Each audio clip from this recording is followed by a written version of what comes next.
Good afternoon and welcome to Formula 2's first ever race day in Jerez. For the second time this season, we're in Spain, and today could see the 2017 F2 driver's title settled. Charles Leclerc starts from P1 on a glorious day here in the Spanish sunshine. We've got an air temperature of 31 degrees, a track temperature of 41 as well.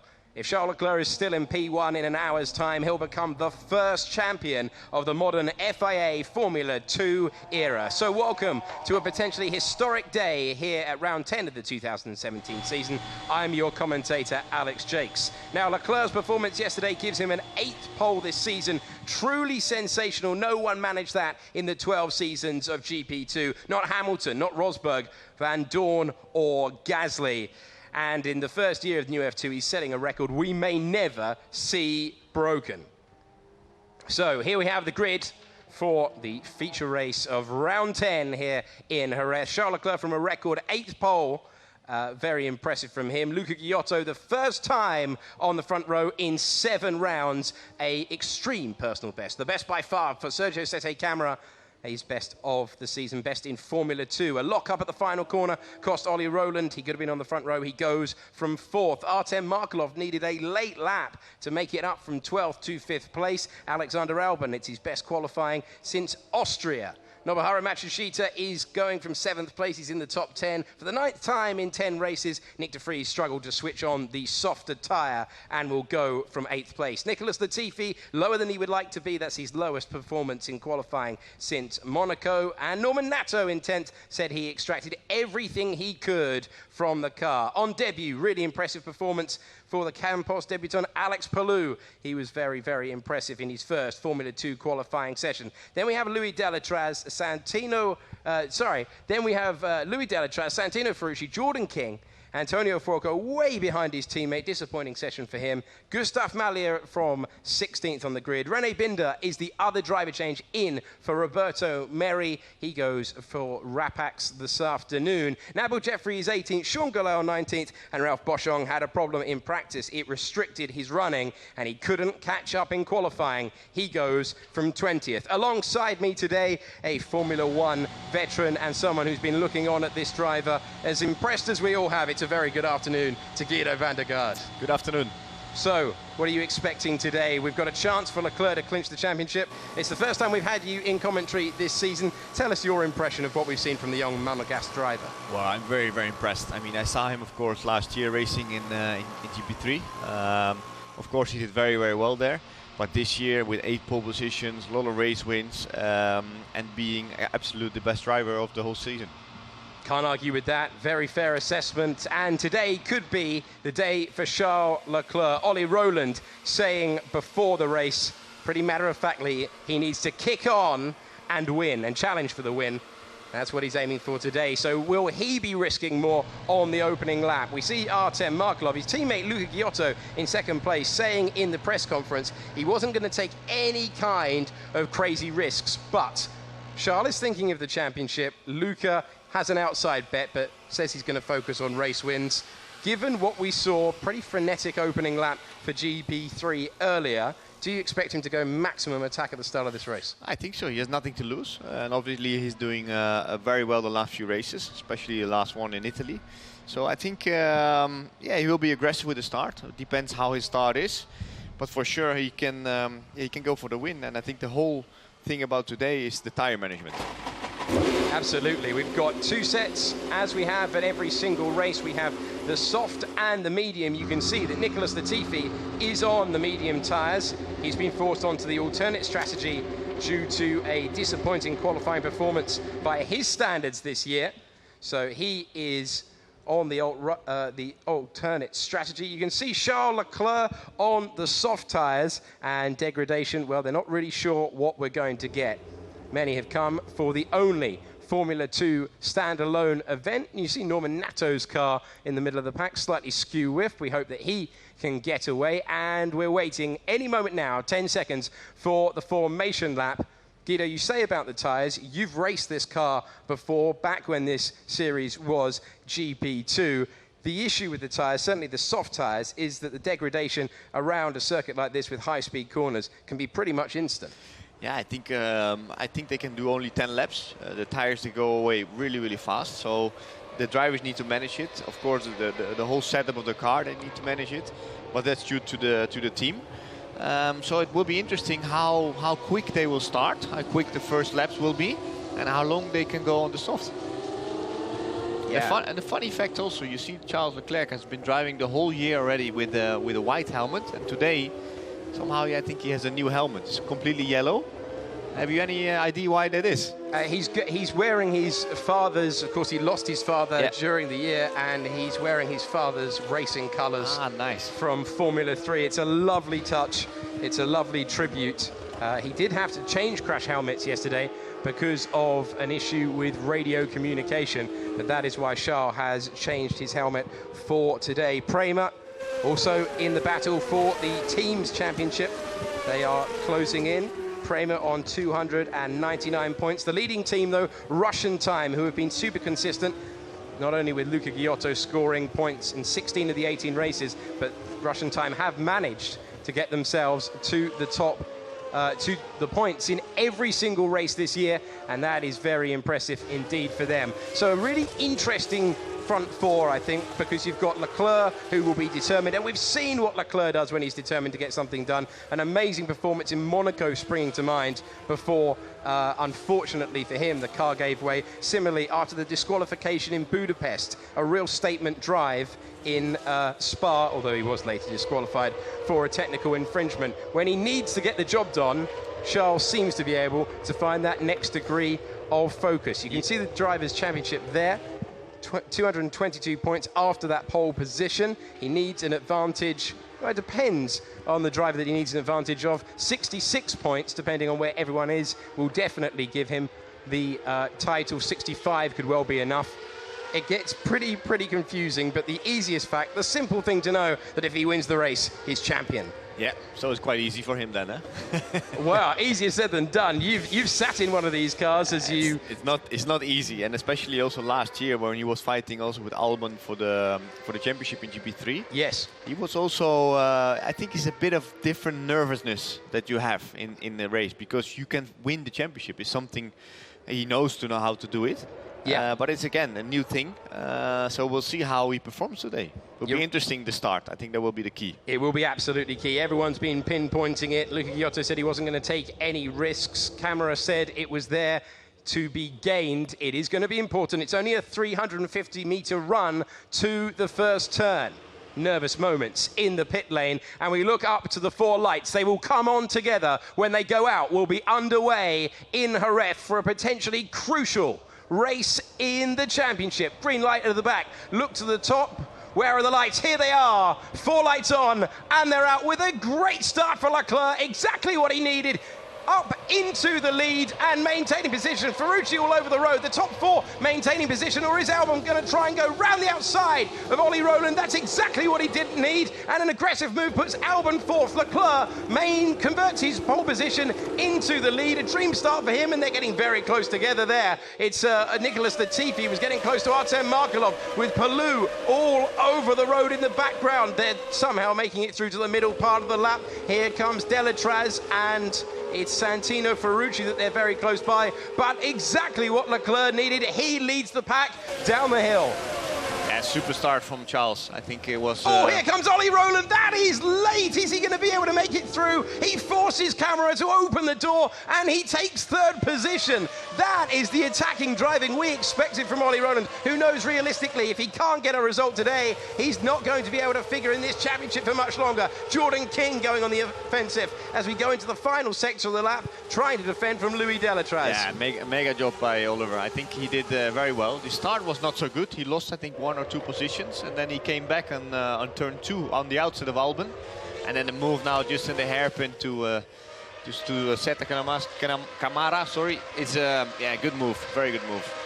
So it was one of those like we saw earlier on in GP3 where he threw it to the inside and he said, if you want to have an accident, it's up to you, but I'm coming through down the inside. Exactly what Ollie Rowland needed. Bit of weaving there. I wonder if there's a little bit of debris. Strange way that they would... No, it has to do with the track. Yeah. It's on the left side and the right side, it's a little bit more down. So if you're on the middle, so they cross the middle as soon as possible, so they have not so much of bottoming. I thought it was quite an aggressive turn that they were making off the final corner. And so on to the second lap, Charles Leclerc with a 7/10 lead ahead of Luca Giotto. Ollie Rowland then up to third. He will be a factor in this race. And now it becomes a battle between who can look after those soft tyres. And you can see Alexander Albon with a really good run. Both of these drivers are on the yellow-walled soft tyre. Here comes Artem Markelov. That was a late move from Norman Nato. These two fighting over 8th place, but that's about as late as Nato could have defended the move. He has kept the position, though. Yeah, it was quite aggressive. He went to the right. It was very aggressive as they go to the fastest point on the circuit. Replay of the start. Yeah, good start from Leclerc. You see Oliver Rowland, he has a little bit of a bulk down. Then Albon passes him. And then I think he came back quite nicely in turn 2. You can see it here on the right side. Absolutely. Yeah, he really did bog down badly, and he will be thankful that it is such a short run down to the first corner, because if that was somewhere like, say, Monza, he would have lost a hatful of places. So Ollie Rowland needs a mega stint at the start of this race. You can see that Markelov remains behind Norman Nato.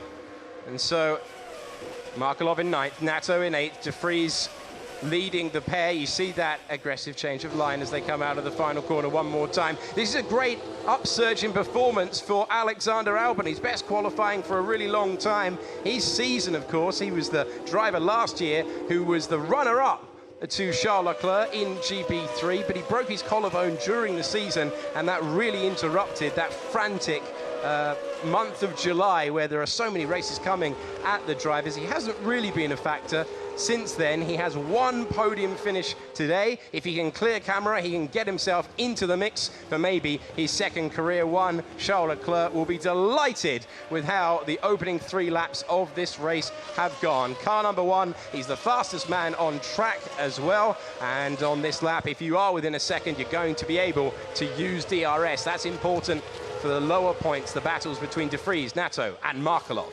Yeah, but the good thing is with Leclerc, he's already pulling 2.23 seconds away now, so Giotto can forget the DRS zone. I think De Vries somehow yesterday was also struggling a little bit in qualifying. I spoke to him and he was not so happy with the performance. But always I think the racing engineering car seems to be quite fast in the race, so let's see what he can do.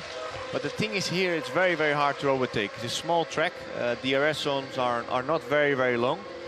So let's see what happens. Hopefully a bit more entertaining than the GP3 race, huh?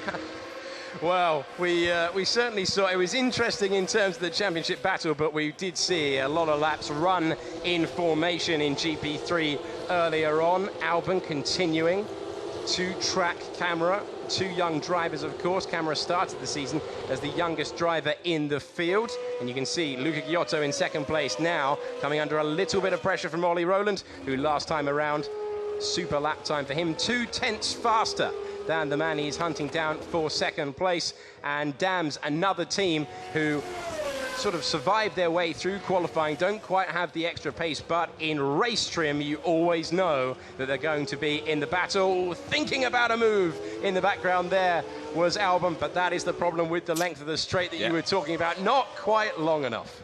No, and I think also physically this track is very, very tough for the drivers, because you don't have a lot of rest period on the straights. Plus I think the steering is one of the heaviest on this track. I don't know why, probably because of the asphalt. Yeah. So for the race drivers to be 1 hour fighting with the cars, with the tires, I'm sure they will be exhausted after the race. Ooh, big lock-up from Delatraz there, down the inside and taking the position away from Ralph Boschung, who is still paying the price for that issue in practice that just put him on the back foot for the start of the weekend. His teammate Alex Palou is running in 11th place and just outside the points at the moment, half a second away from Nicholas Latifi. So the cars at the front beginning to stretch away. That's not the case though for Artem Markelov, who's using DRS and trying to take the position away from Norman Nato. He's so close. Is he going to try a Markelov-esque move from nowhere to surprise us all, to surprise the man in front? Not this time, and he will have to wait for the next real opportunity, which is down into the hairpin at turn number 6. You can see Palou there, the hometown favourite, the home support for this driver. Campos at their home race as well. And how important is turn number 5 in terms of the exit speed onto the main straight here? Yeah, it's very important. I mean, it's a very quick, fast corner. It depends how you can take it. I think qualifying you have to push a lot the entry to take a lot of speed in. But in the race you have to take it a little bit different, because it's very hard for the tires. If you go in too fast, you have a lot of oversteer, you slide the tires too much, they get overheated. So I think in the race you have to take care a little bit, sacrifice a little bit the entry and make sure you have a good exit, because otherwise then they will not be able to overtake you before turn 6. Meanwhile, Leclerc's gap at the front now up to 3.8 seconds. It's looking very good indeed for him to claim the title today. As it stands, he would move to 249 points.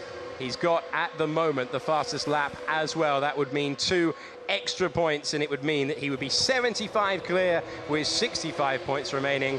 He is on course for the title. But right now, Ollie Rowland beginning to train his sights on Luca Ghiotto for second place. Camera, who was saying pretty honestly in the press conference yesterday, he scored a win in Spa, and Camera was able to get on the podium as well in Monza. He's scored 2 podiums in 2 rounds, but the pace hasn't been that great. He's sort of taken his opportunity. He said he was almost as pleased to qualify 3rd as he was to win the race in Spa. Yeah, I think he's doing a good job. I mean, at the beginning, you saw he was struggling a little bit. I think he learned a lot from Jordan, that he had a lot of experience. Yeah. But to be honest, the last few races, he's doing a good job. Of course, he has also a good driver coach with Dillman. Dillman, a lot of experience in GP2. So I think, yeah, for me, he's doing a really, really good job. And he's still young, eh? He certainly is. He's got a lot of time to go. Racing drivers seemingly getting put up to formulae like this one faster and faster. The ultimate case of that, of course, being Max Verstappen in Formula 1, and it's worked pretty nicely for him. Here's another driver that's surely heading to Formula 1, hopefully next year with the Sauber team. No official word, but a lot of hints, a lot of nods. Bit of a lock-up there into turn 15, which is easy to do. It's exactly what Ollie Rowland did in qualifying, which left him 4th. He's getting decent support from the crowd, and you see, last time over the line, it was a 1:31 for him. 2 tenths faster than Luca Ghiotto, and Ollie Rowland over the line last time, 2 tenths adrift of him. The gap already up to 4 seconds. Palou going on the defensive. Of course, the difficulty for Alex Palou as Ferrucci tries to go all the way around the outside of turn number 1. He's going defensive. Palou, is he going to back out of it? He's been forced to. That will be a move that Ferrucci will really enjoy watching back later on, and he moves himself to the cusp of the points in 11th place. That was a nice move. I mean, even for Palou, I know him because he was the teammate of Stijn Schotters, who I helped in GP3 last year, and I think he's a very, very fast driver. Especially he's doing very well in Japan now, leading the championship, World Series in a couple of races. And then come here with a different car, GP2, never drove, did only 1 day of testing. And then qualifying inside the top 10. I think he did a fantastic job. But as a race, it's hard. Different tires, Pirelli is not easy to handle. Plus physically, I think it's a tough track as well. Certainly is. It's an old school circuit. Many of the drivers have been remarking about the stuff that you see left and right of the tarmac there. The gravel traps around here that really do punish any error. Massive lock-up for Delatraz, Sean Galeo, who started on the back row of the grid, taking the position, showing him the paint on his tyres and sending it wide as Delatraz forced down, and Galeo moves himself up to 17th position. Right, time for the first flurry of pit stops. Norman Nato has had quite enough of those soft tyres. He bolts in and improves. Remember, the longer you go, the less you're going to take out of the mediums. Charles Leclerc yesterday, really unusual strategy, went out on his qualifying lap as Nato meets the Arden pair, went out on the medium tyres initially, and then ran 2 softs to get more confidence on the racetrack. That is how much Prema and Leclerc are prioritizing today as the moment to finish the championship. And I'd say, as we are on the 8th lap, it's going pretty well so far. He's looking really, really good. But to be honest, also, he is really fast. He's like, at the beginning, he was 1 second quicker than Kyoto. Now he's like 5-6 tenths a lap quicker. He's he's like 5 seconds ahead already than his competitors. Let's say he's in control. It certainly looks that way. It certainly looks that way at the moment for the 5-time winner already this season. He's been on the podium 7 times. Of course, it could have been even more. He was disqualified from pole in Hungary, disqualified from the win in Belgium, and he goes in search of the title in just a few laps' time. Okay, so those who are struggling with the tyres, Guido, you gave us the guide of around 10 laps. Nato did not get that far, but of course this now gives Nato the chance of the undercut strategy with, of course, he was battling to try and get on terms. Well, he was trying to defend from Artem Markelov and trying to get ahead of Nick de Vries. Yeah, the good thing is now he just pitted. I think he's free. He's only 10 seconds behind Binder, so he can put in some good lap times and does the undercut. So hopefully he can overtake de Vries for him and maybe Matsushita.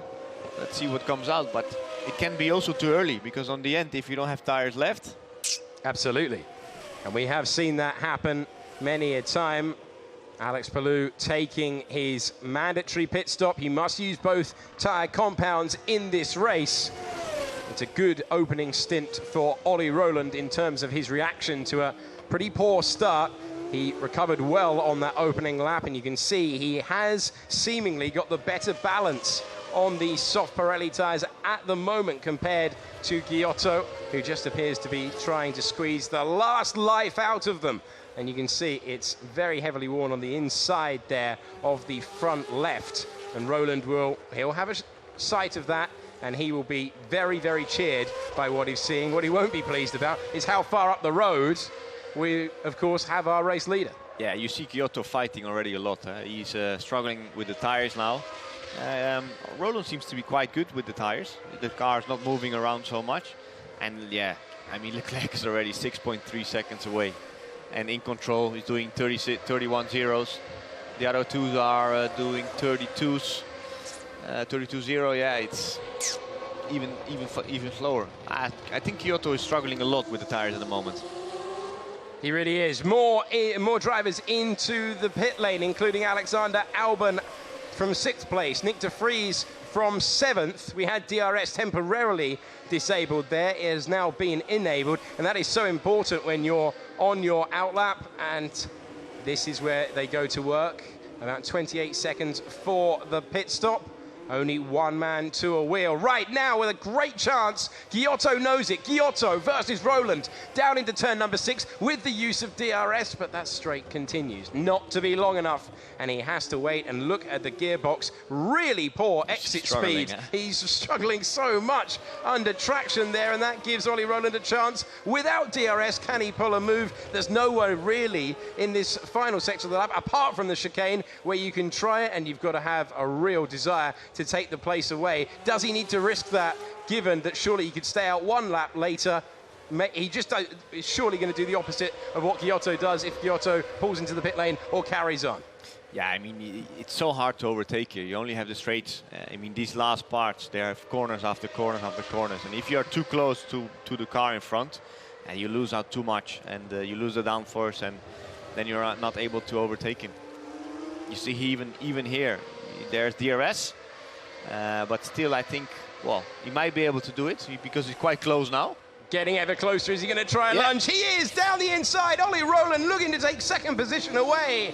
And he manages to do so with a great move at turn number 1. Nice move. Really, really nice on the brakes and delicately breaking his way up into second position. Wasn't prepared to wait for the pit stop. And now he's got the small task of trying to catch Leclerc. I don't understand why Giotto's not coming in, because he's doing 134s. He's nearly 2.5 seconds slower than Leclerc. Yeah, last time around, Charles Leclerc 131.3, Luca Giotto in the 34s. He had track position, but surely this time he will peel into the pits. And this was Artem Markelov, another driver on the soft tyres. Yeah, so both Russian times are really struggling at this stage of the race. This was how Ollie Rowland managed to go through, took the inside line, and it was pretty simple in the end. So making the use of DRS, and you can see that Norman Nato, when it all shakes out, has jumped. He's used that undercut really nicely to get past Nick de Vries. And just to rub it into everyone else's faces, Charles Leclerc does not need to come into the pits. He's happy with the car. He's still circulating much, much faster than anyone else out there. He's got the bonus points. He really is an incredible performance that we're seeing here. This is what many expected, the extra gear of performance. We haven't really seen it with Antonio Fuoco, which sometimes leaves people scratching their head in the comparison, but Leclerc taking I think a lot of people are scratching their heads. It's very, very strange. You just got to give credit to Charles Leclerc. No, for sure. I mean, also Prema, I think, is a wonderful, good team, and they're doing a fantastic job this year, but it's really, really tough for Fuoco. I mean, last race he did very well. He did a few podiums, and but again this weekend, it's just again it's 1 second slower than Leclerc. And it's only a 2.7 mile circuit, 4.4 kilometers. So more head scratching there. Whilst we were discussing Fuoco, you saw Luca Giotto into the pits to take on the medium tires, and he, well, it's not quite what he would have wanted there, really struggling on the softs, in sharp contrast to the driver in the lead. How long Leclerc will be prepared to stay out there is another question. His lead right now is 11 seconds. Very, very impressive. I think he's coming in. You see him fighting a lot now, eh? Yeah, you really do. And you see there the classification. It is 0 stops. Yep, you've called it absolutely perfectly, Guido. In comes Charles Leclerc. Giotto 1 lap ago, and Giotto came out behind, worth pointing out, he came out behind camera and behind Alexander Albon. So, bit of a nightmare there. And we see... Also Rowland in the pit? Yeah, absolutely. So Leclerc is in, as is Ollie Rowland. Off come the softs, on go the mediums. There, for the second place man is the same process for the Dams team. Dams always well drilled. So out he goes. Of course, it won't be the race lead for Leclerc. He will be behind, just wiggling around to make sure everything is attached. There we have Boschon, who started at the back. And here's Sergio Sette Camara and Alexander Albon, who are ahead of Ollie Rowland. So that undercut proving absolutely brilliant one more time. And all of that strong work undone in terms of track position, because at the moment, the man who came out in what was a net second has now found himself still ahead of the man he passed on track, but behind Camara and Albon. Yeah. Exactly. No, I think it was a good strategy call from the two. Albon thinking about it, but doesn't quite have the confidence or the room really to make the move. It's not easy here. It's not easy at all. But I think it's a good call from both teams. I mean, they did the undercut to Rowland, and I think also to Giotto, because Giotto is still behind Rowland. But now it's just how long the mediums can survive. And I think as a driver, you need to be very, very gentle on the tires. Don't slide, don't overheat them. Make sure you are driving smoothly. My father would say you have to drive on X. Don't slide the car. Nice. And yeah, I mean, to be honest, Leclerc is doing absolutely a fantastic job. And it will be nice to see the battle in second place. We'll see if Ollie Rowland can respond with, of course, he's got less laps to do on the medium rubber compared to Albon and compared to Sergio Sette Camara. The race leader right now hasn't made a pit stop. That's Nicholas Latifi. Not making a stop either. Ferrucci, King, Malia and Fuoco, the leading runner to come into the pits. Charles Leclerc, and you can see Leclerc on the newer mediums, on the better rubber, 14 laps newer. He's beginning to close in, and his teammate isn't going to give him a hard time at all, but he, of course, is locked in a battle for position with Gustav Malia. All of these guys forced onto the alternate strategy because of a disappointing qualifying yesterday. Yeah, they're all on the medium. And I think also Latifi is on the medium. He's doing good lap times, 31.5, 31.2, 31.3. It's a bit quicker than Ferrucci and King. But yeah, I think for Leclerc, that's one thing. He's behind his teammate. And let's see how far his teammate has to go, because as we could see, the soft would handle around 10 laps. Of course, later in the race, the car will be lighter, so the soft can handle maybe 12, 13 laps. They still have a long way to go. If you get stuck, I'm sure the others behind them can close in. Interestingly, we've got another message from race control to say DRS is disabled at the moment. So all of those passes will have to be made the old-fashioned way on circuit. Fuoco with his teammate behind, immediate hurry up. You see no use of the DRS this time, and he just has to sit there, but I imagine he's getting a call on the radio not to get in Charles' way. And that's exactly what has come to pass. Oh, that must have been her. I mean, he did already a pit stop, Leclerc. Walker didn't do a pit stop, and then you get on the radio, he's quicker, let him by. Oh. Difficult day, not what you need. No. Confirmation that DRS is disabled at the moment. You see with the look how dirty it is offline. Crazy, in terms of the gravel, in terms of the marbles. That's where Leclerc was forced to. Got to be careful not to lock up with a little bit of less grip down into turn 6, but of course he doesn't. He makes his way past Malia. Remember, this is not lapping cars, this is racing for position, and Leclerc has cleared the alternate strategy runners of Fuoco and Malia on this lap, and Fuoco has a very, very comfortable lead at the moment.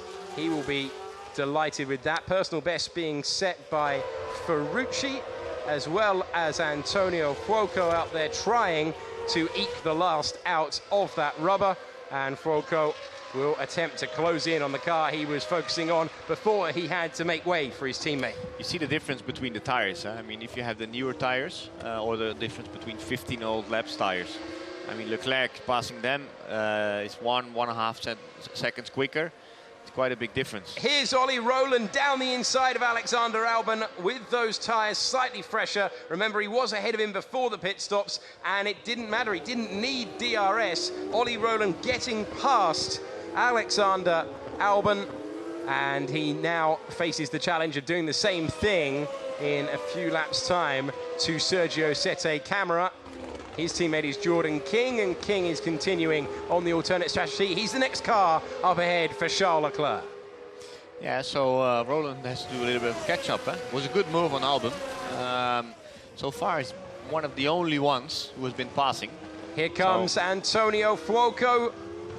He's got the move, he's got the space on the racetrack that he wanted to. Nothing Malia could do, and he manages to move up to 5th position. Whoa. And a lap later, Ollie Rowland on a charge as he undoes the damage of pitting slightly later. Those newer tyres working well. His confidence around the racetrack showing, and Ollie Rowland, when all the pit stops have filtered out, has got himself up to what will become a net 2nd place. Nice move. Very nice move. Yeah, I mean, every lap he catches one, and now he just has to make sure he can close the gap. It's not going to be easy. I mean, Leclerc is 7 seconds behind the leader, and Rowland is 16 seconds. So it's 9 seconds between them. So Rowland, decent pace after the pit stop. Charles Leclerc a 1:31.2 last time around. Ollie Rowland, of course, trying to pass, setting exactly the same lap time. So we'll see if Leclerc comes under pressure, but this is how Ollie Rowland made his way past the young Brazilian. And he'd made it stick. So Leclerc has cleared Jordan King. So it's pretty simple at the moment. Remember back to the start of the year where we saw him come through and make a pit stop in the sprint race on his way to victory in Bahrain. That was his first victory of the season. Yeah, that was incredible, huh? That was amazing, and I'm getting, the reason it's reminded me, it's like he's on a different setting it's like a computer game when you've got it on easy. He is just gliding through the pack with this tyre advantage, but even without the tyre advantage, he is comfortably the fastest driver out there. Here's Luca Giotto beginning to have to make the same progress that we've seen Ollie Rowland make, and so past Ralph Boschong, Giotto will now try and catch up first to Albon, who is circulating in 9th place, and then to Sergio Sette Camara, and well, all that work, they just left him out perhaps a lap too long. Easy to say from the commentary box, but his tyres had completely gone, and he will just hope that he will run better on the medium in the latter stages. Sometimes we see that with Russian tracks. It's always a call between the team and the driver. I think the driver, once he's complaining on the radio, the team needs to react very, very quickly.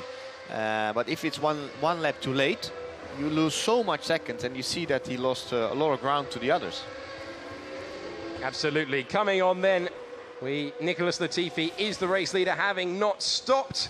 and he continues on to his 18th lap. Latifi, who has had a real breakthrough season this campaign with 7 podiums, and that's just 1 behind his teammate. So very impressive stuff. To be honest, I think Dams is doing a good job this year. Yeah. I think with Roland there, that he has a lot of experience, brings the speed there. I think Latifi also could learn a lot from him. But also I think they took a good member back from a few years ago. Yes. And who had gone off to Formula E, I think. Yeah, and now he's back in GP2, and I think, or sorry, Formula 2, and I think they're doing a good job. The car is always quick in the race. I think they always struggle a little bit in qualifying. They always used to have. When I was racing against them, qualifying was not as special as the race pace. But it's good to see them back on top. Yeah, really resurgent year for them this season, and they have been very, very impressive indeed. A lot of times on the podium, and aiming for another one with Ollie Rowland. Latifi's poor qualifying forcing him on the alternate strategy. Ollie Rowland is lining up a car in front, going wheel to wheel. Jordan King getting very close indeed to Santino Ferrucci, who gives him a chop, and King won't like that much at all. But it's Ferrucci who takes the position from King. Here comes King back down to try and retake it. Those two fighting on the alternate strategy. Not what you want to be doing at all on the medium tyre. You want to be looking after the tyre. No, for sure. But after that chop on the pit straight, King was always going to be coming back down the inside for turn number 1. He maintains the position as Antonio Fuoco tries to improve and get past these two. It was a crazy move, eh? Quite aggressive from Ferrucci going to the left, but then on the other hand, King passed him, so perfect. So the race order at the moment slightly all over the place because of the different strategies. Fuoco with a good run on Ferrucci. Does he try the late braking move? No, he doesn't. Into turn number 6. That's the hardest braking point on this circuit. And you can see that Leclerc is scything into the lead, 2 seconds nearly faster than Nicholas Latifi on the different tyres. And the paint off the curbs still being pulled up as they go through this fantastic sequence of corners. Into turn number 9 they come, and Ollie Rowland has the task now of trying to get past this group. And remember when we saw Leclerc getting past his teammate all those laps ago, that's how far behind Ollie Rowland has found himself after 19 laps in this race. Yeah, and now he's even getting stuck up more behind them, because you lose quite a lot when the cars are slower in front, so you need to pass them. And you see especially there's a line on the track with a lot of grip with the new asphalt, but if you're going offline, it's really, really dirty. Like Fuoco's going now offline. He went offline before. You see him struggling straight away. And I think it's not easy. I think the track with the new asphalt is much, much better. Two cars in 2 corners for Ollie Rowland as he makes his way through. And as you say, having to go off the racing line to make it work, and you can see the paint on the tyres. So Rowland now up to 4th place.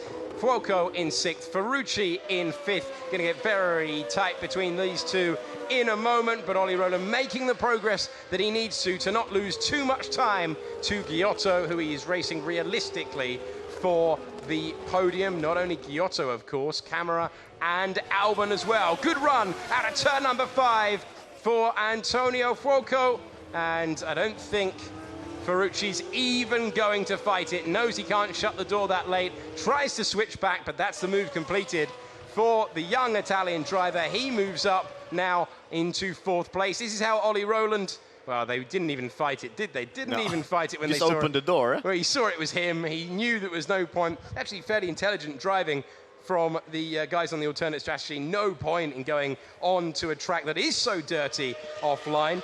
And this is for the lead? It is indeed. Nicholas Latifi running the alternate strategy, and he's not going to waste any time fighting Charles Leclerc, who goes into the lead of the race. He reclaims the position that he lost from pitting, and Charles will just be waiting for the laps to count down, because he's about half an hour away from becoming Formula 2's first champion of the modern era. And he really was so much faster on the new medium rubber. Quite a lot. I mean, he's 2 seconds quite quicker than Latifi on the same tires. Big lock up from Malia there, as around the outside of him at turn number 1 went Camara, and that gave a massive opportunity to Luca Giotto. And look how much time in the background Alexander Albon has lost compared to those two. So Albon behind Giotto. Giotto has passed him, and Giotto now trying to get past Camera and reclaim his place on the podium. But you can see how much time all of this has cost him in the battle for second, what will turn out to be second, with Ollie Rowland. So Cameron now on slightly more used tyres, but only by a couple of laps, and for the moment it means Giotto cannot make the move. Yeah, you see Camara already struggling with the tyres, sliding around, and it's a bit strange why the DRS is not able to work. Probably because there's a lot of dirt on track. What do you think? I'm not sure. We haven't seen anyone off the road. No one's parked up. All 20 continue to circulate out there. There's no obvious reason. I can't see a drain cover like we had in Formula One. Oh, that was a big one, eh? That was a big one. Can't see anything obvious, but race control, obviously, with far more monitors than we have in here. No one is entirely sure right now why DRS isn't working. So it's like it used to be. Giotto now, nice. 2 laps newer tyres, and that is the advantage. He will force Camara wide. Camara isn't interested in backing off. He's got his foot to the floor, and it's going to get very interesting indeed. Down into turn 1. There's the chop from Luca Giotto, and now he's got the position. He moves into what will become third place in this race, unless we get a safety car, of course, and Luca Giotto had to go late there. That was the lockup a few moments ago. How did they not make contact? That was Malia initially on camera, who just decided to hope that he wasn't going to be creamed into the side of it, and unfortunately, looking at that, getting past Malia has cost Camara a position. Alexander Albon coming back to him now. Luca Giotto making the move on the newer rubber, displacing the Prema of Antonio Fuoco, and all of those guys hoping that there's going to be a need for a safety car, which would enable them a free pit stop. That's the only hope they've got of scoring competitive points in this race. Interesting to see now. Rowland is really on fire. He's only 6 seconds behind Leclerc, and he's 1 second quicker the last lap around. So he's catching up. He certainly is. So interesting to see that time from Ollie Rowland. Still the fastest lap of the race has been set by Charles Leclerc, so Ollie Rowland can't claim those 2 points back. Even if Ollie Rowland did, there's still enough points as another move for Luca Giotto, making that new rubber count against Jordan King. And a strange situation for the alternate runners, having to let certain cars by and having to remember who they are racing against, as Ollie Rowland now does set the fastest lap of the race with a 129.9. Yeah, and slightly too far away. And again, 8/10 quicker than Leclerc. It's only 5.8 seconds. Very interesting indeed to see whether he can close him down. Antonio Fuoco has had enough of the medium tyres. He's had to make them last for 23 laps. And on his way, he goes. Still a lot of laps to do on the soft. It is a long time to go on the soft. Of course, less fuel in the car, so less heavy than we saw earlier on in the race. But that is a long way to go. He must really have been at the very edge of what is possible with those tyres. Also good to see you with Giotto. He's always overtaking the guys in the last corner, huh? Yeah, this is interesting because we heard from Camara that he expected degradation to be so bad that he expected to see a lot of passing in unconventional places. Well, we will hope that's not the case, because he's got Alexander Albon all over the back of him now, trying to look for a way through in a place you'd never see a car overtake normally. Turn number 9, having to think about going defensive into the center chicane. That is very close towards the end of this lap. Albon seemingly with the much better balance so far this season. 2 podium finishes for Camara and just the 1 for Alexander Albon, both of them hoping to put themselves in a net 4th and hope that something happens to one of the 3 cars in front of them. Yeah, but the Camara is crazy, because he's only doing a little bit more than 10 to 12 laps on the tires. I think a bit more. He's already struggling. You see him sliding around. Yeah. He still has to do 15 laps, huh? So be very interesting. He really does. He was pretty open in saying that degradation was a massive issue in practice for the team.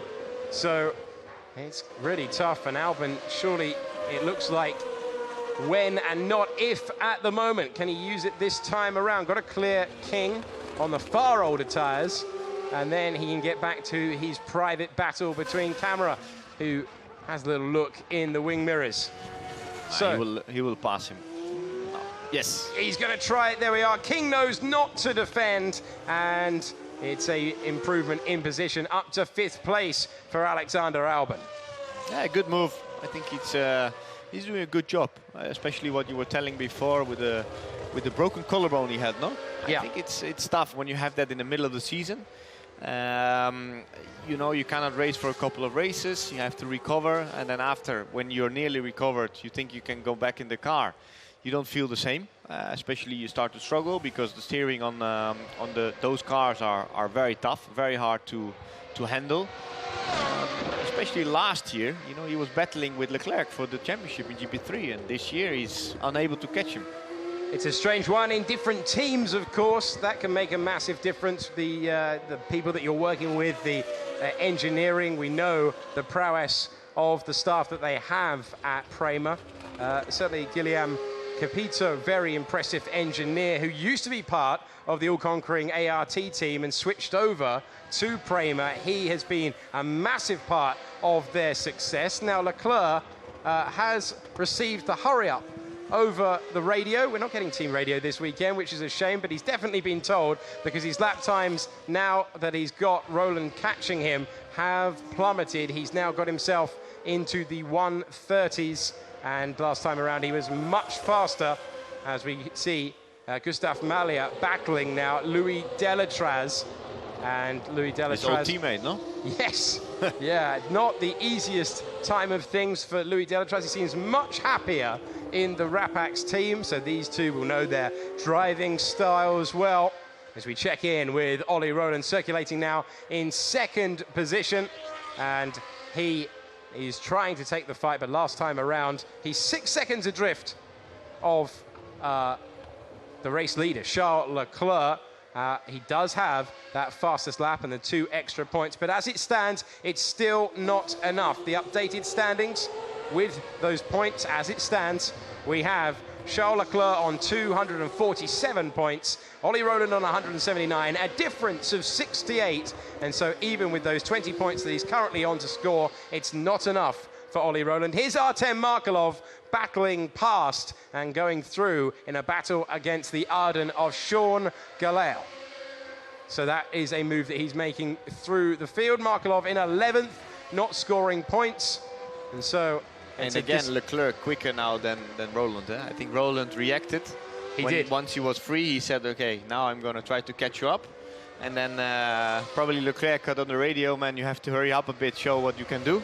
Be more consistent. And now he's again 2-3 tenths quicker than Roland. He's in control. The gap is 5 to 6 seconds. He goes easily to his championship. I don't think he could have dreamt of a better scenario than the one he's enjoying right now, because he's got an advantage of 5.5 seconds. You can see now on your screen, he's got all of his rivals behind him. There is his main rival this year, Ollie Rowland, who has not been able to get on terms in qualifying. That was the advantage that Prema were able to pull with Leclerc on dams. That is the bedrock of his championship campaign. It meant that Ollie Rowland was always playing catch-up, and we're seeing it once again today. Exactly the same thing.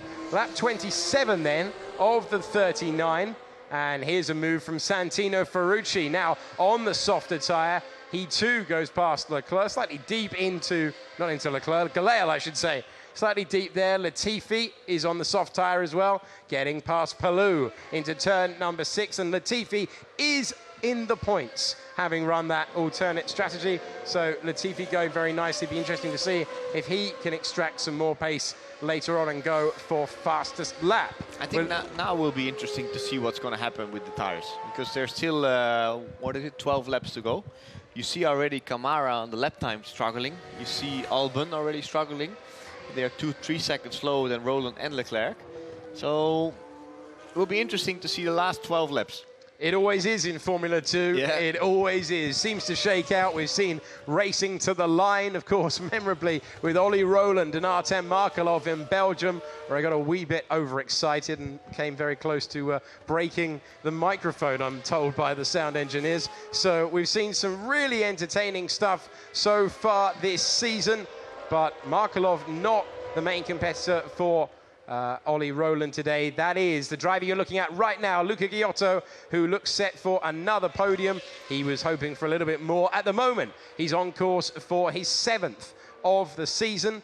That's just one behind the total that Charles Leclerc will be on when he comes across the line, if he comes across the line in a few laps' time. So good speed for Giotto, but it's that qualifying problem for him as well that left him basically in the middle of the summer, in the middle of the campaign. He was really on the back foot, forced to come through from 10th and 7th and 6th, and that really interrupted his chances of being a contender. Yeah, it is really tough. I mean, if you are qualifying outside top 5, it's so hard to come back.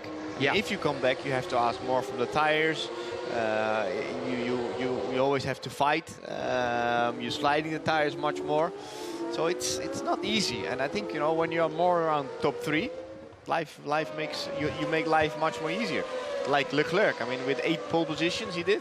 Yep. It's amazing, huh? It is incredible. Noah managed that in GP2. And it's funny to see Leclerc. I mean, in let's say the slower categories, he was always quick. Yes. Let's say he was fighting for championships. He did race wins in Formula 3.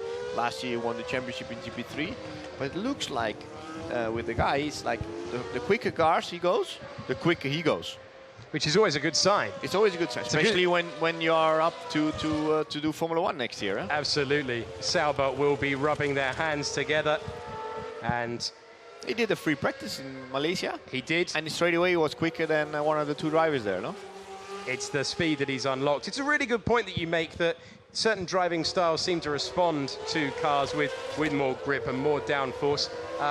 He spoke about those free practice runs yesterday, the driver that currently is in the lead by 5 seconds. And he said when he was in GP3, going from, because he ran for the Haas team on a number of occasions last year, said he found that really distracting and difficult for his weekend. Yeah. Because he was going from the massive braking power of a Formula 1 car back down to GP3, and it was sort of throwing him off a little bit in terms of the driving styles. So he's deliberately offset the weekends that he's run in Formula 1 free practice this year.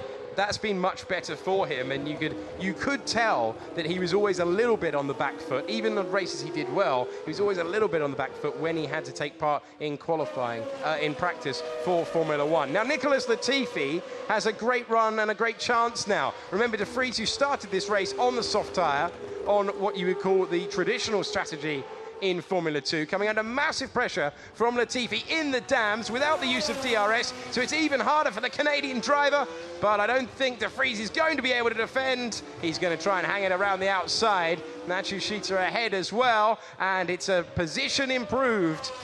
You see, once you go out of the line, you're gone. Absolutely, no grip at all. That was the end of the story, and Latifi gets himself up to 8th position. He'll be hoping to make that 7th in a few corners' time. He's got Nobuharu Matsushita ahead of him. And he's 1.5 seconds quicker, Latifi, with the softer tires compared to the guys in front. So I'm sure he will gain some more places. He's only, to compare to P6, only 3-4 seconds, no, even less, 2 seconds away. So the aim will be P6 for him. Here we go, down the inside of the final corner. A really accomplished move, easy on the softer rubber with the advantage at this stage. But remember, it looks a disparity between the tyres at this stage, but he had to do the work of making them last for as long as possible. He is a great driver at running to a prescribed pace, and he's showing us once again that he's making it work on the alternate strategy. He's got a car in front of him. As you pointed out, Nato, who of course is the complete flip side, because he was the first driver to come in and change tyres in this race. Yeah, and then Latifi is one of the latest, so I'm sure he will catch him up. He's much faster, and I have to say Latifi is doing a good job this year. What we said already before with Roland on the team, you know, he's been doing very well in qualifying, in racing, and he's been fast.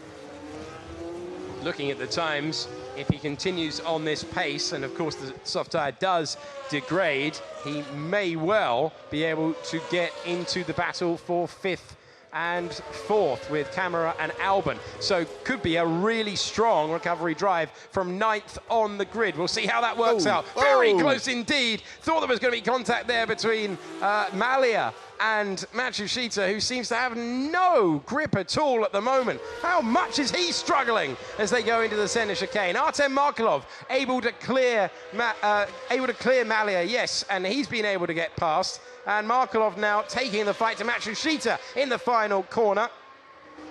Does he have a chance? Not this time. And they would go in. But the funny part was, I think De Vries was looking in his mirrors, and he was trying to pass Matsushita, and then Markelov came away.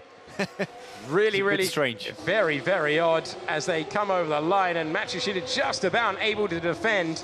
But look at his traction, just absolutely horrible, and using all four wheels off the road there. We see Artem Markelov trying any part of the racetrack. He's ducking left, weaving right, and now at the fastest part of the corner, turn number 4. He's able to make the move stick, and Markelov moves up to 8th position with a move that he would really have enjoyed. Nice move outside of turn 4.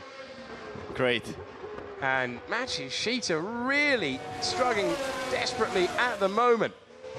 See Malia trying to get past. Malia, who is way down in the order in 15th place. So, he's been forced to kick a little bit of dirt up there, forced wide from Matsushita. I don't think Matsushita is going to be able to keep anyone behind. His lap times are in the 136s. He's struggling. By comparison, our race leader in the 131s. So unbelievably poor performance from Matsushita with these tyres. That's not a reflection of him. It's just clearly something is not working at the moment. That is way too dramatic a drop off with the tyres. And also for De Vries, I mean, he's driving in the grass and the sand is also not helping. And even the guy Ferrucci is coming much faster than the other two. Yeah, absolutely. Hoppa. Now, nice move from De Vries. So De Vries gets the move done and completes it into the final corner. And so De Vries, easy as you like, and Ferrucci as well. Is he going to be able to make the move? Outside. Oh, no! Oh, contact and into the gravel. There wasn't enough room, and into the tyre barrier goes Santino Ferrucci. It looked like it was going to be a simple pass with Matsushita really struggling on the tyres, but he tried to go around the outside of turn number 1, and that's always a risk. Matsushita maybe wasn't expecting it, maybe didn't front wing react gone, in time. He's lost the front wing. That will be debris on the circuit, and I'll be amazed if we don't see the virtual safety car at the very least in the next few moments. Wow. Yeah, crazy. I mean, he did a quite a good move. He was braking much later, and he thought, well, probably can pass him on the outside, but Matsushita said, no way, man. See you later. But Matsushita running in the 36s, I mean, there's no realistic way for Matsushita to have finished in the points. I know that your instinct as a racing driver is to defend. Did he know he was there? I'm not entirely sure he knew he was there until this moment. I mean, he's definitely looking at De Vries in front of him, but he was so lucky not to roll the car there. Yeah, absolutely. But I think if you saw the footages, Ferrucci was already in front of Matsushita. Matsushita said, okay, I don't want you to let me pass. Now here we go, here comes Nicholas Latifi trying to make the move and going through past Alexander Albon, making that alternate strategy work. We've got a front wing just off the racing line there. But there was no yellow flag? Well, I can't see a yellow flag, and now the safety car has been deployed. I think we've got that message through from race control. It's a bit strange, no? Because there was a yellow flag, there was a car in Didn't see turn the yellow 1. flag. The message on our screen says safety car, and the car's now back off. And there we go.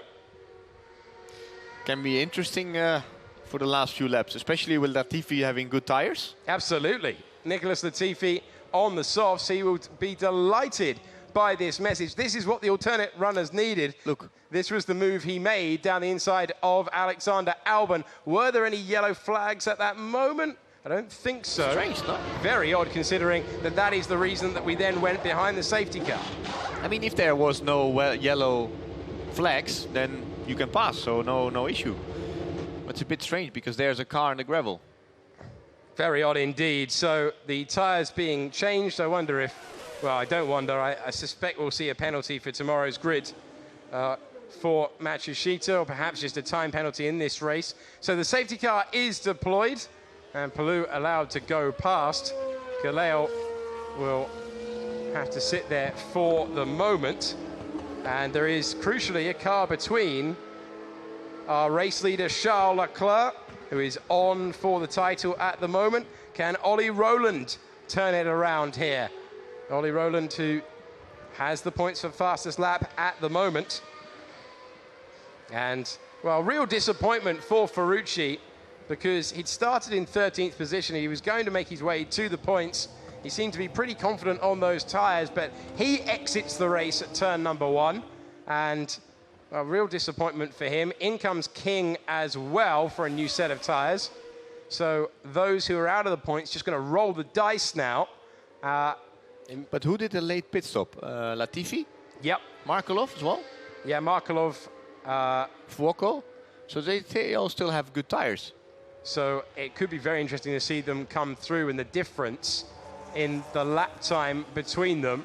And Latifi was running pretty comparably with his teammate, Ollie Rowland, and Charles Leclerc, who is in the lead. As it stands, massive fly in the ointment for Charles Leclerc, who was easily cruising. Now he's got a restart to think about. And Ollie Rowland is going to be taking every risk available to him, because if not, in a few laps' time, the championship is going to be done. Yeah, the only thing is Leclerc has a little bit of advantage. There's one car in between them. Because I think that's Galeo, he's in the middle. So that can be a little bit of advantage for him. But the pack is still not in line. I think the others, they still have to catch up. They do. That's how much the spread was around this circuit. We can discount Artem Markelov because he stopped on lap 10. He was originally on the soft tyre. But absolutely Antonio Fuoco and Nicholas Latifi, who stopped on lap 21 and lap 22, are going to be a major factor towards the end of this race. It's going to be really interesting. Yeah, especially De Vries is struggling with the tyres, Camara struggling with the tyres, Albon struggling with the tyres. So I'm sure Fuoco can grab some points and maybe top 8. Maybe do what he did last time and take advantage of some late chaos to make his way through to then it was the second step on the podium, and after a penalty for the driver you're looking at right there, Luca Giotto, it was the end of things, and unfortunately Giotto was given a penalty. Fuoco managed to get to the top step and win his home race. This is the reason that we're under safety car conditions, up on 2 wheels for Ferrucci, into the gravel, out of the race, and the debris on the circuit requiring a safety car. So disappointing for Matsushita that he did not have the tyre life to continue, and disappointing for Ferrucci that he wasn't able to find a clean pass and score his third points finish of the season. Yeah, I think it will be, if to see again the collision between them, I think it will be a race incident. Yeah? I think so. That's your call. You're the expert, Guido. So that is the insight. So we wonder whether the safety car is going to peel off and give Charles a bit of a headache. Now everybody's there, eh? Finally. Getting very close. It's coming in, looks like. Safety car's in this lap, indeed. So Leclerc has to decide when he is going to drop the hammer, when he's going to restart this race, and this is going to be some entertainment because we have drivers on old mediums going up against drivers on new softs. Leclerc has decided the time is now, and a really crucial lap for him and his title aspirations. There's going to be a big lock up there from camera. Did he manage to make the corner? He did. I don't know how he slowed that down. Good restart for Charles Leclerc, who leads them across the line. And immediately past Galeo comes first of all Ollie Rowland and then Giotto. But it could be chaos in the background there because they're all fighting for position. They're going 3 wide into turn 2. Who's going to prevail? This is absolutely crazy. It's Leclerc, Rowland, Giotto, Latifi, Albon and Camara up to 5th position. You can see that Latifi is going to have such an advantage if he can go, and Leclerc is giving it everything he's got because he knows Latifi is absolutely a threat in these final few laps. The championship situation at the moment, it is going to be the title for Charles Leclerc, but he's gone and absolutely bolted on this lap. Now Nato having to go defensive, and Galeo, who is he needs a to lap have down. blue flags, no? Yeah. Especially with Delatraz also. Absolutely. So Delatraz is not fighting, so it's difficult for them to clear, and that car in between on the restart was really useful for Charles Leclerc. Yeah, yeah, it was very useful. But also in the background, a lot of crazy moves, eh? Well, 4 cars in one corner. 4 wide in the background. Amazing. Right, so counting. We're going to have to count Look upwards. again. Chance for Fuoco. Remember, coming. he's on the newer tyres. He's still trying to find a way past. It was Camera with that crazy lock-up into the final corner that saw you putting your hands over your face, Guido, as they went in to the final corner. And now Camera going defensive. He's got Nato in the mix on the same compounded tyres. He's got Fuoco on the better compounded tyres. And in the drag race, it's surely going to favour Fuoco now as they go down to turn number 1. And Go back with the camera. Pan back because we're looking to see who made the corner first. And it's Antonio Fuoco who's made it through and got himself up to 5th position. So a really difficult day in qualifying yesterday for Fuoco, but it's got really, really better in the final stages, just like it did in Monza. Antonio Fuoco has a chance now to catch up, but the car in front of him in 4th place, Nicholas Latifi, has 2 lap cars between him and the final podium position, and you can see that those lap cars are on the different rubber, on the newer rubber, able to keep pace with those who are going to finish on the podium. And meanwhile up front, there's only 7/10 of a second between Leclerc and Ollie Rowland for the lead of the race. Can be interesting. I think still the pace is good. They're doing 31 lows. But the crazy thing is that the guys in the middle of the pack, they don't get the blue flags. I mean, Kyoto's struggling now, Latifi is coming, Galeo's in the middle. So it can be interesting to see even Fuoco's coming quickly. You see, maybe even get the P3. Because you see Kyoto is struggling with the tires. This is absolutely here. Fascinating. Fuoco on the charge. Ollie Rowland, if you can get past, he's got 2 points of fastest lap. He would score 27 to take him to 186. If Leclerc scores 18 points for 2nd place, the championship continues, and it's getting incredibly close in the background there between Latifi and Giotto for the final place on the podium, trying to go round the outside, and Antonio Fuoco is going to take the pair of them. Antonio Fuoco has sliced through this field. Giotto was forced to go defensive, and unfortunately losing out was Nicholas Latifi. Fuoco didn't need a second invitation, and that is the advantage of the soft tyres on the penultimate lap of the race. It's been in formation for so long, but the alternate strategy is now the one to be on. Yeah, but Fuoco is 2 seconds quicker than the guys in front, eh? So he can still be a factor. I think he absolutely can still be a factor. Latifi has now passed Giotto, who has got really unlucky with this safety car restart. You can see the softer rubber keeping pace with 2nd place. And we've got the crazy situation here where a lapped car is putting pressure on the guy running in 2nd place for the race. Crazy, yeah? Absolutely crazy. You knew it was going to be mad at the end. Look at the oversteer for Charles Leclerc, who's about to face one of the toughest laps. But look, Fuoco's coming quickly. Fuoco's got so much pace, but crucially for him, he needs the blue flags because he's got lapped cars between him. Galeo and Delatraz aren't part of this fight.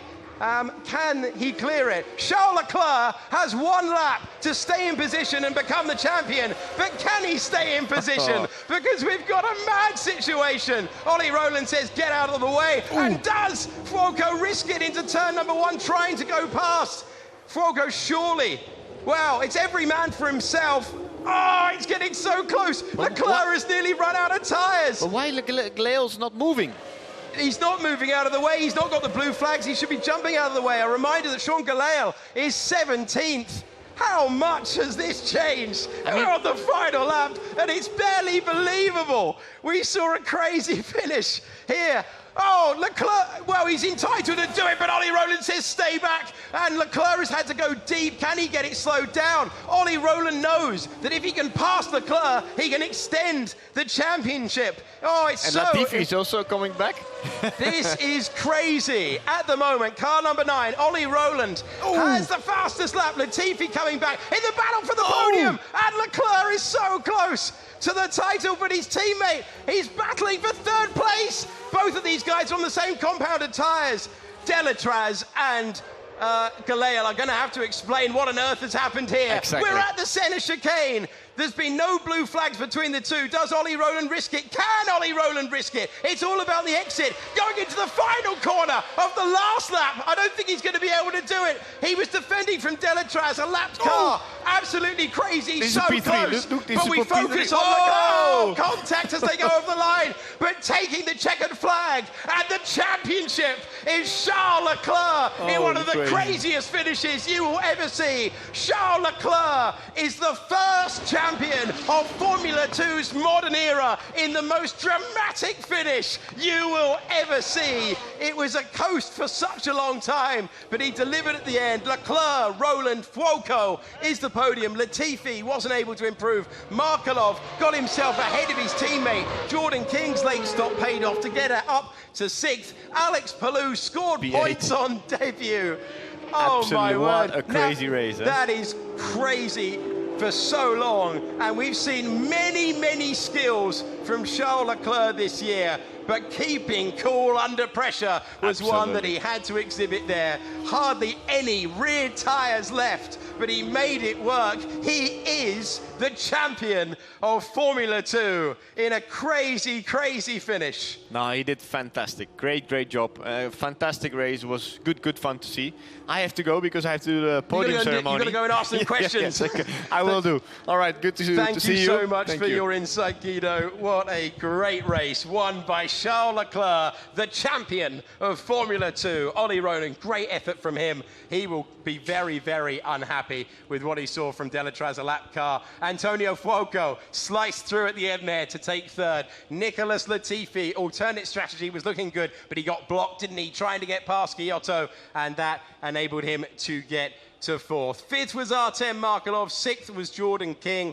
Seventh, Alex Palou, which means he starts his home race, reverse grid pole tomorrow. Nabil Jeffrey is a point scorer for the first time this year. Sergio Sette Camara held on for the final point. Then came Nato, who was running in the points before that safety car. Then Albon, pretty unlucky to run for so long in the points and then get dealt a cruel blow of a lucky safety car for those on the alternate rubber. Same for De Vries. And then we had Malia, and then Binder, Galeal, Delatraz, Matsushita, Ferrucci, and Boschong. And and this was the scene as they went over the line. That's not a restart. That's the final lap of the race. Charles Leclerc punching the air, celebrating with his team, breathing a sigh of relief because he is the champion, the first one in the modern Formula 2 era. That is absolutely crazy. The guys on the softer rubber closing in. So Leclerc's the champion. You can see that Rowland was defending from lap cars. He will want answers for why the blue flags, but he won't want answers as much as Fuoco and Latifi will, because it's perfectly fine to race, and that's the image. What a story, what a win. Looked in control for so long, but then Leclerc at the end had no tyres. And he's waving to the crowd, and he's waving as a champion. In the helmet colours of his father, in such a difficult year, he has shown maturity at every stage. He's shown the ability to think under pressure, and never was that more apparent than right there at the end. No rear tyres, his teammate closing in, and you can't say enough. There aren't enough superlatives. We knew it was coming for a while. It doesn't make it any less special. It's a wonderful moment for the champion. They sacrificed a lot for today. They would have been compromised on tyre wear for tomorrow's sprint if they hadn't done it, but they did do it. He is the winner for the 6th time this season. He will climb onto the podium if he can get out of the car. Even the simplest tasks, when you're feeling the emotion, are difficult. Look at what it means to Charles Leclerc, the champion. Prema have guided. Oh, wonderful to see Fuoco celebrating with him. Prema have guided another driver to the title, their 2nd in a row at this level. And there is Ollie Rowland, ever the sportsman. And they'd already had scarves printed. Remember back in 1997, when Michael Schumacher had lots of merchandise printed saying Michael Schumacher world champion, and it all went in a locker somewhere because Jacques Villeneuve prevailed. Well, not a problem for Prema. That is such a wonderful image. What a superstar. A lovely chap. Last night, just playing keepy-uppy with his teammate in the paddock. There's René Rosin, the team principal as well. He wouldn't think he has a care in the world. There's the congratulations from the boss, Bruno Michel. And there's Angelina, who looks after the press, giving him the scarf. Wonderful touch. Great stuff there. And wow, you can't say enough about his season. It has been absolutely dominant. And in the crazy situation, in the situation that only Formula 2 seems to deliver, it was totally in control. It was all belonging to him. A wonderfully controlled race. And then the safety car came out. The soft tyre was the tyre to be on. Take a breath. And let's find out what the top three make of that.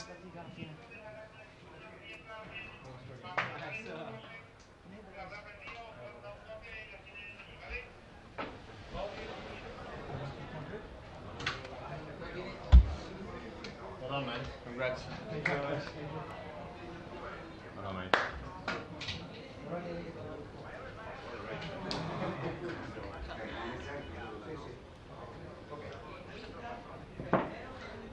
No more tires left. Both, no? God. Yeah. Holy shit. You were faster. Yeah. On the prime, you were incredible. But I think one more left, you could have won it. I think they've shown and the last in the Yeah.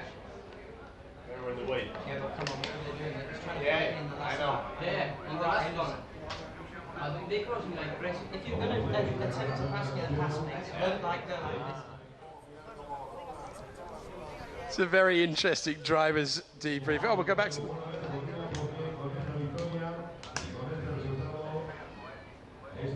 That's that whole line. I can see you sliding like crazy. I can't see it. Oh, sliding.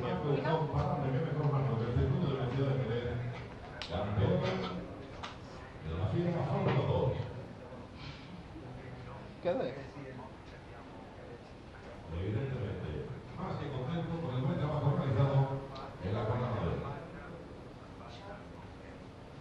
No?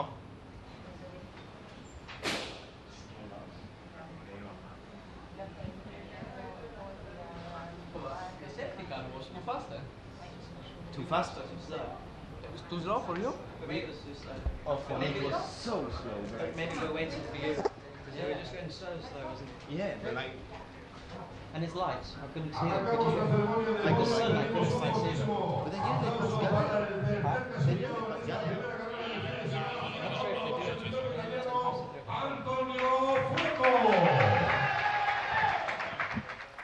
Wow, what a privilege to hear what the top three are saying. Apologies if you picked up any bad language there. I think they need to take a breath as much as we all do watching. Incredible stuff. Antonio Fuoco picking up another podium. Well done to him. It's his fourth of the season. Ollie Rowland takes it to 9 podium appearances, but your winner and the champion of 2017 is Charles Leclerc, whose only stumble today was taking the top step. We'll hear the Monegasque national anthem in his honor. Escuchamos en honor al vencedor y al nuevo campeón del mundo el himno nacional de Francia.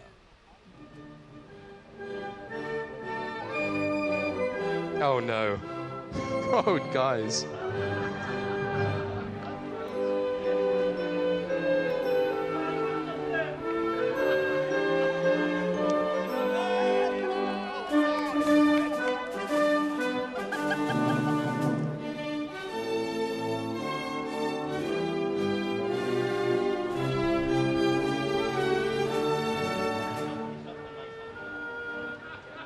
Como decimos, en honor del nuevo campeón de la FIA Fórmula 2 en la jornada de hoy, con la victoria en el circuito de velocidad de Jerez, escuchamos en su honor el himno Quick flick through the nacional iPods. de Mónaco. There we go.